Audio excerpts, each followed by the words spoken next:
As you can see, I have some lasagna noodles boiling, and I am about to make some lasagna that I'm going to divide into single servings and freeze so that when canning season gets here, I will have a quick, easy meal ready to put on the table in just a few minutes.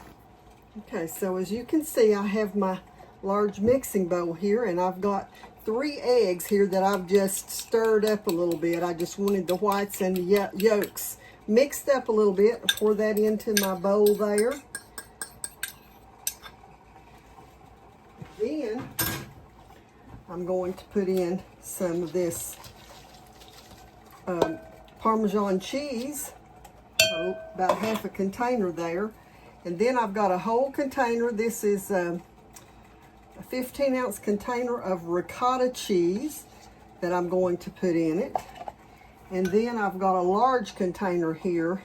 You can see this is a 4%, a 24-ounce container of cottage cheese.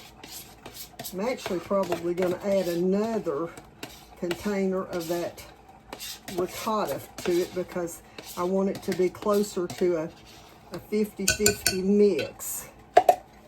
I've got another one sitting here that I can put in that. There we go.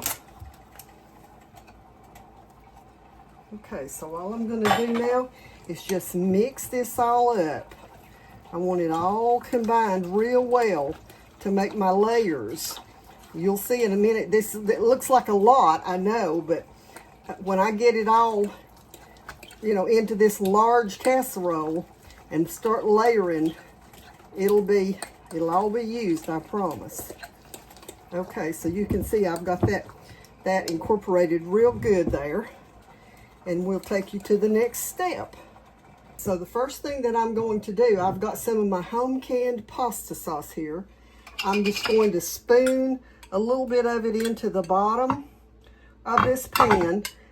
That'll help keep it from sticking whenever I put it in the oven. Want to put those noodles down on something wet. Okay, so I just want a thin layer of that on the bottom of there. Now, I've poured my noodles through a colander, and I just set it back in after I've run cold water on it. I just set it back into the big pot so that it will, if it continues to drip, it'll drip into that pot. And then I'm going to start layering my noodles onto the bottom of this dish. And I've got room, looks like, for 1 across the bottom.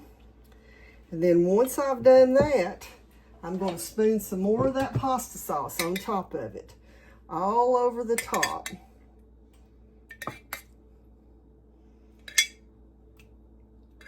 Don't want to put a huge amount because you don't want the lasagna to be too soupy, but you want to make sure you've got enough sauce in it.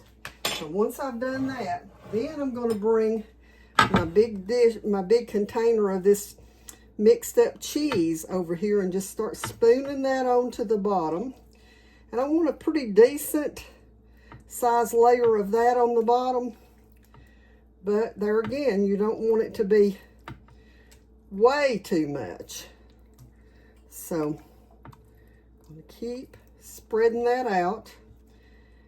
And this is going to come in so handy whenever I'm doing gardening or, working in my canning during the summer months. I've already put, y'all saw the video with the chicken casserole that I did. And so I've already got that. And I'm thinking I'm going to do some baked spaghetti as well. Now I'm going to bring this bag of shredded cheese and just put a good layer of that over it. And then we'll continue to layer it by adding some more pasta and just keep layering it until the dish is full. And if I've got enough, I'll pull out another casserole dish and we'll do 2 of them. Okay, I've put the second layer of noodles on it, and I've put another thin layer of my sauce on it. Now I'm going to open a jar of my home canned hamburger meat, just the ground beef, and I'm going to sprinkle that on the top of it. Okay, so now as you can see, I've got the ground beef in a bowl. The reason I did that is because I heated it up just a little bit to let all the fat run to the bottom of the bowl. That way I don't get all of that extra fat into my lasagna. But now I'm just going to start sprinkle this meat across the top here. I want to make sure that each piece has a little bit of meat in it. And then I'll go ahead and put the rest of my cheese mixture, and I may go on with another layer of the noodles. Just have to wait and see how thick it is. If it looks like I'm going to have room for another one, but I'm going to make sure I've got this meat all over it. And then, once the meat is all there, then I'm going to sprinkle it with just a little bit of Italian seasoning. The pasta sauce already has quite a bit of seasoning in it, but this is unseasoned meat that I'm putting in it, so I want to make sure that, that it doesn't taste bland when you bite into the meat. So I'm just going to sprinkle it a little bit with some Italian seasoning. And then we'll go on with another layer of this mixture of cheese on top of that. Okay, as you can see, I've put another layer on top of it, and I've put my cheeses on it, and I have enough of the noodles and stuff to make another small pan. So I'm going to do that, and then I'll put them in the oven, and I'll show you what it looks like whenever it comes out. Might even try a bite of it.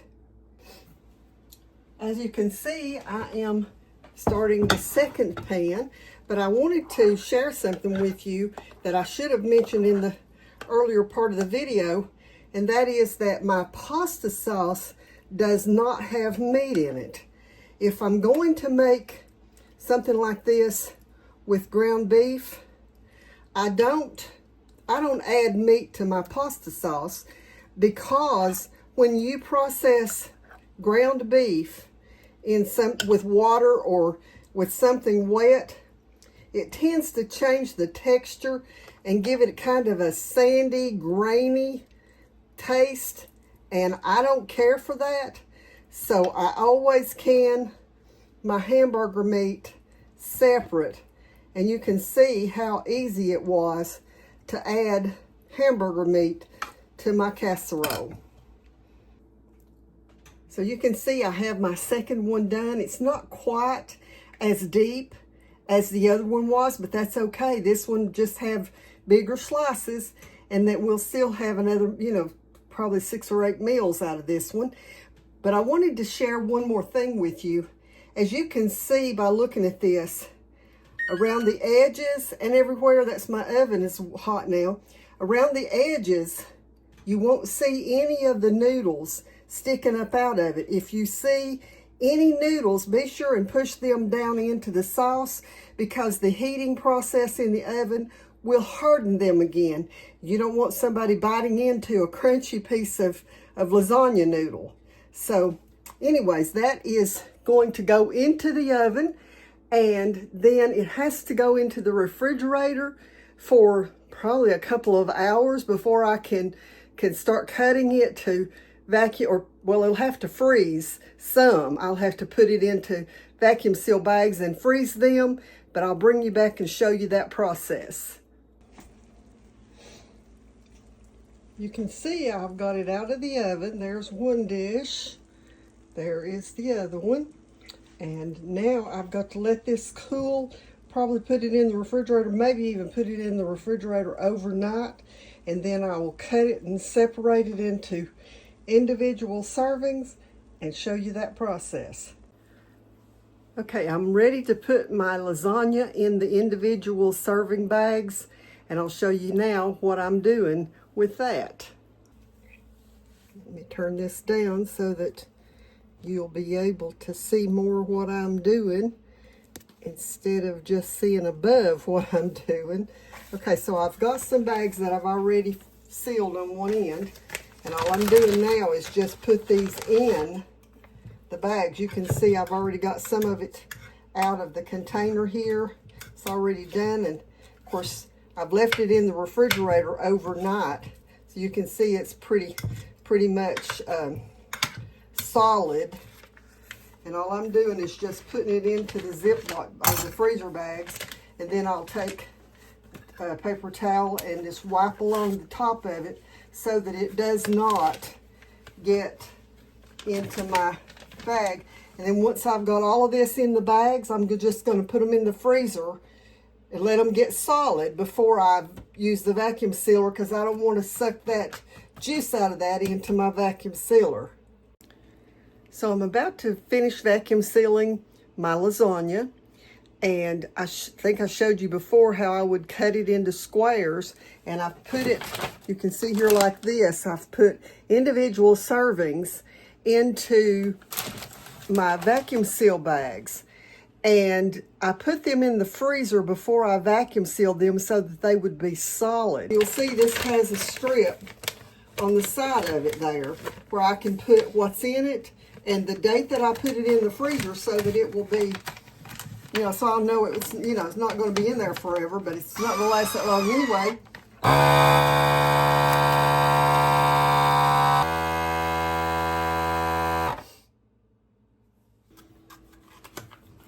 Okay, so you can see here I've got it all vacuum sealed and finished, and it's ready to go back into the freezer because it's all frozen and solid now.